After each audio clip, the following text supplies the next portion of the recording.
यदि सनातन धर्म को लेके आगे नहीं बढ़ते हैं, यदि सनातन धर्म का प्रचार नहीं करते हैं, यदि कोई भी आचरण विचारण अपने आचरण में और विचार में कोई भी गलत तरीके से बात रखते हैं, समाज में गलत तरीके से उनका प्रभाव पड़ता है, तो हम लोग पद से उनको फिर 5 पंच मिलके खारिज करने का भी हमारे उसमें है। महाकुंभ में तमाम तरह के रंग देखे जा रहे हैं, लेकिन इसमें सबसे ज्यादा आकर्षण का केंद्र किन्नर अखाड़ा है, जहां महामंडलेश्वर अपने भक्तों को आशीर्वाद देते दिख रहे हैं।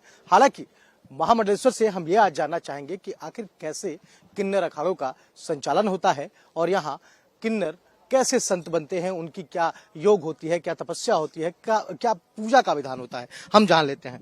महाराज जी, स्वागत है आपका भारत एक्सप्रेस में। जी, आपको भी बहुत बहुत स्वागत है किन्नर अखाड़े के शिविर में। और मैं कौशल्या नंदगिरी किन्नर अखाड़ा की महामंडलेश्वर और किन्नर अखाड़ा की प्रदेश अध्यक्ष है, किन्नर कल्याण बोर्ड उत्तर प्रदेश सरकार की सदस्य। एक चीज आपसे जानना चाहूंगा कि जब आप किन्नर अखाड़े का संचालन करती हैं तो कैसे इसका संचालन होता है, और जैसे महामंडलेश्वर या जो पद होते हैं ये कैसे मिलते हैं, क्या इसकी प्रथा होती है, क्या विधि होती है, और किन्नरों को कैसे ये बनाया जाता है, संत बनाया जाता है? जी, संत परंपरा तो सभी एक जैसा है, जैसे और अखाड़ा है हम सब ऐसे ही फॉलो करते हैं। और हमारे जूना अखाड़े के साथ एग्रीमेंट हुआ है, हम लोग शाही स्नान और पेशवाई हम लोग सब कोई जूना अखाड़ा के साथ करेंगे। मगर जो किन्नर अखाड़ा है, आप जानते हो कि आप चाहे सत्य युग में देखेंगे, चाहे द्वापर युग में, चाहे त्रेता युग में किन्नरों को उपदेवता के रूप में माना जाता था। मगर आते आते क्या हुआ कि किन्नरों को एकदम से स्थितियां बहुत खराब हो गई, किन्नरों को हे के नज़रिया से देखना शुरू कर दिया। और फिर हम लोग ने 2014 में नालसा जजमेंट सुप्रीम कोर्ट से आया, तब जाके हम लोग को समानता का अधिकार मिला। उसके बाद हम लोग सोचे कि अपने समाज में खोए हुए गरिमा को स्थापना करने के लिए, सनातन धर्म को मजबूत करने के लिए, सनातन धर्म को आगे बढ़ाने के लिए हम लोग किन्नर अखाड़ा स्थापना किए। और किन्नर अखाड़ा स्थापना करके हम लोग सब कोई मिल के महामंडलेश्वर, आचार्य महामंडलेश्वर, मंडलेश्वर, इस तरीके से हम लोग बनाते हैं। हमारे भी 5 पंच होते हैं और पांचों पंच के सहमति से सबसे पहले तो जो भी यदि व्यक्ति यदि हमारे किन्नर अखाड़े में पद लेना आते हैं, तो सबसे पहले हम लोग उनका देखते हैं कि उनका आचरण क्या है, विचार क्या है, सात्विक है कि नहीं, है ना, और सनातनी है कि नहीं, ये सारी चीज को हम लोग परखते हैं। और परखने के बाद यदि हमारे हम जो परखते हैं उसमें फिट बैठते हैं, यदि सही लगता है, तो फिर हम लोग सारा 5 परमेश्वर मिलके हम लोग उनको घोषणा करते हैं। घोषणा करने के बाद उनको सबसे पहले उनका पिंडदान हम लोग करवाते हैं। पिंडदान इसलिए करवाते हैं कि वो जीते जिंदगी अपना पिंड पार के वो दान करता है, कि जैसे मरने के बाद उसका पिंडदान होता है।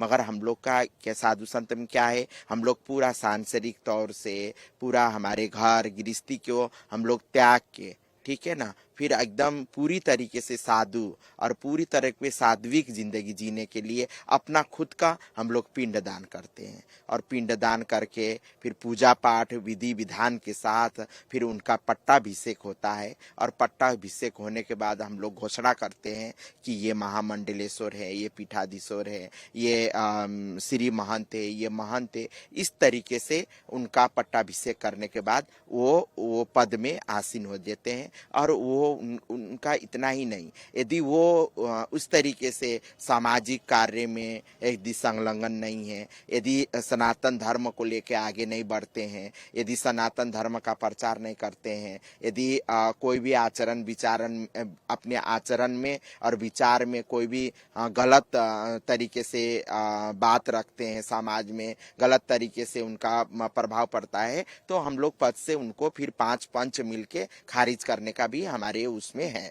तो हम लोग इस तरीके से हमारे किन्नर अखाड़े में ये प्रचलन है, और हम लोग भी और अखाड़े को ही तरीके से फिर हम लोग इस तरीके से बनाते हैं। अच्छा, 5 पंचों की बात आपने कही, ये 5 पंच कैसे बनते हैं, कौन-कौन होते हैं, कौन-कौन 5 पंच रहेंगे, ये कौन निर्धारित करता है? ये हम लोग का एक रमता पंच होती है, एक आचार्य महामंडलेश्वर होती है, एक महामंडलेश्वर लोग होते हैं। ये सारे कोई जैसे पंच परमेश्वर बोलते हैं ना, गांव में भी पंचायत होती है तो गांव के 5 मुखिया आके जो निर्णय लिया जाता है उसको पंच परमेश्वर का निर्णय, तो ऐसे ही हमारे भी ऐसे ही है, सेम वही तरीके से हमारे जो प्रमुख 5 लोग रहते हैं अखाड़े के, उन सारे कोई बैठ के मीटिंग करते हैं और उनका जो निर्णय रहता है तो उनको ही हम लोग मानते हैं।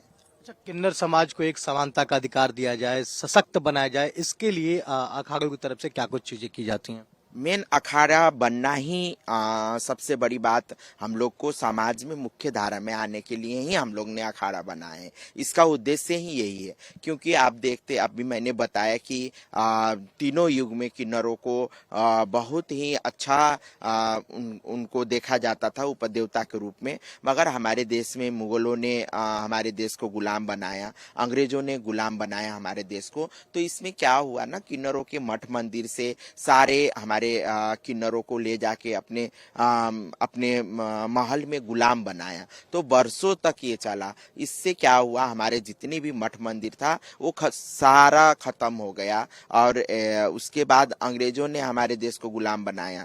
तो अंग्रेजों ने 377 धारा लागू कर दिया, हम लोग को अपराध की श्रेणी में डाल दिया, हमारे मौलिकता ही एकदम से छीन लिया गया। फिर उसके बाद में जब देश आजाद हुई, देश आजाद होने के बाद भी हम लोग के लिए कोई किसी ने कुछ नहीं किया।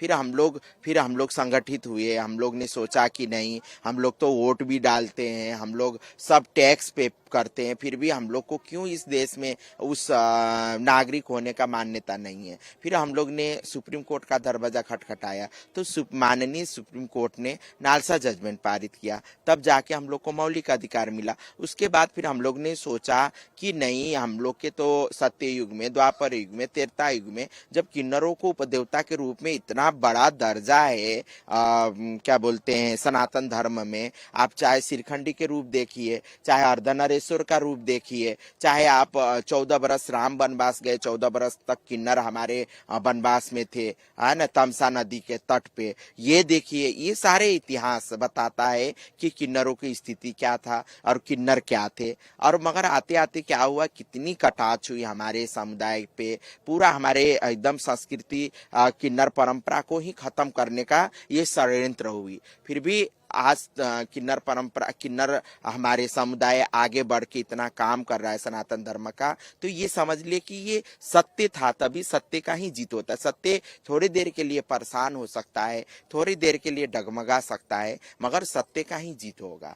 तो आज सत्य का जीत है, इसीलिए हम लोग ने फिर से किन्नर अखाड़ा बनाया और सनातन धर्म में। और जब से किन्नर अखाड़ा बनाया, जिस समाज ने हमको अपहेलित किया, जिस समाज ने हमको है के नजरिया से देखा, आज वही समाज आशीर्वाद लेने आ रहा है, वही समाज हमको प्यार दे रहा है। तो ये बदलाव है, ये परिवर्तन है, तो ये बहुत अच्छी चीज है। और मैं दिल से सभी को धन्यवाद देती हूँ कि जितना हम लोग को प्यार दिया, आप लोग ने हम लोग को अपनाया, तो ये समाज धीरे धीरे बदल रहा है। तो हमारा मुख्य काम यही था कि समाज में बदलाव लाना, और समाज में जो हमारा खोए हुए गरिमा, जो खोए हुए हमारे अस्तित्व के पूर्ण तरीके से स्थापित करना, तो वो कार्य हम लोग किन्नर अखाड़ा बना के कर रहे हैं। और बहुत हम लोग मुख्य धारा में, बहुत हद तक मुख्य धारा में आके हम लोग काम कर रहे हैं। 40 करोड़ लोगों को स्नान करने का टारगेट रखा है सरकार ने, क्या लगता है टारगेट पूरा हो जाएगा? अब तक 8 करोड़ के आसपास लोगों ने स्नान कर लिया है। जी, हमको लगता है 40 करोड़ से भी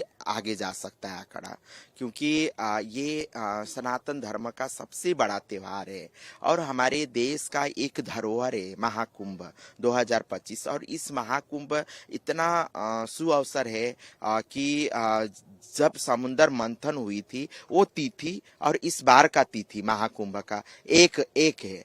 तो हम लोग सौभाग्यशाली है कि 144 वर्ष के बाद ये अवसर मिला है और इसका हम लोग साक्षी बनने का अवसर मिला है ना। तो हम लोग खुद इस चीज को महसूस करें और हम लोग सनातन धर्म को आगे बढ़ाए। और मैं यही कहना चाहती हूँ आपके चैनल के माध्यम से कि ये महाकुंभ हमारी सरकार के ही नहीं है, सरकार तो अपने तरफ से जो करना है कर रहे हैं और बहुत अच्छे तरीके से काम हो रही है, मगर हम लोग भी इस देश के नागरिक हैं और इस देश के नागरिक होने के नाते, क्योंकि इस हमारे देश का एक धरोहर है, ये आज से नहीं सदियों से इस परंपरा चली आ रहा है, तो हमारा भी दायित्व बनता है कि इस कुंभ को सफल बनाएं, इस कुंभ को दिव्य बनाएं, इस कुंभ को भव्य बनाएं, इस कुंभ को स्वच्छ बनाएं, इस कुंभ को प्लास्टिक मुक्त कुंभ बनाएं, है ना। तो मैं यही कहना चाहती हूँ आपके चैनल के माध्यम के, आप सब कोई आए इस कुंभ में, आके स्नान करिए।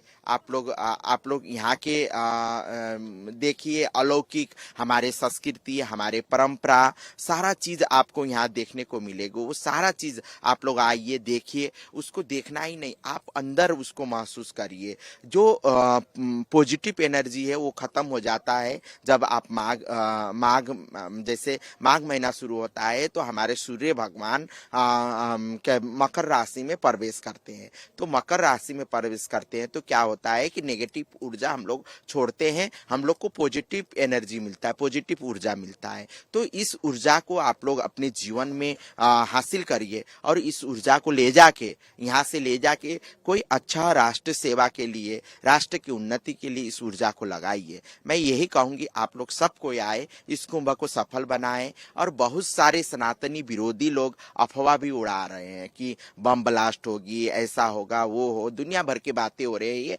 नाना प्रकार के। तो मैं यही कहना चाहती हूँ ऐसा कुछ भी नहीं है, बहुत सुरक्षित कुंभ है इस बार का कुंभ और बहुत सफलता पूर्वक चल रही है, क्योंकि हम लोग ने मकर संक्रांति का सबसे पहले नहान हम लोग कर चुके इतना अच्छे से भव्य से। तो आप लोग सब कोई आए और इस महाकुंभ का आप लोग साक्षी बने। बहुत बहुत धन्यवाद जी। तो हमारे साथ बातचीत के लिए किन्नर अखाड़े की महामंडलेश्वर थी, जिन्होंने ये कह दिया है कि सभी लोग आए, स्वच्छ कुंभ, सुंदर कुंभ और भव्य कुंभ का शुभारंभ हो चुका है, सारी सुविधाएं हैं, सारी व्यवस्थाएं हैं और जब आप आएंगे तो एक अलौकिक दृश्य देखेंगे और 144 सालों का जो शुभ संयोग बना है उसके सहभागी बनेंगे। कैमरा पर्सन स्वास्तिक के साथ राहुल पांडे, भारत एक्सप्रेस, प्रयागराज महाकुंभ।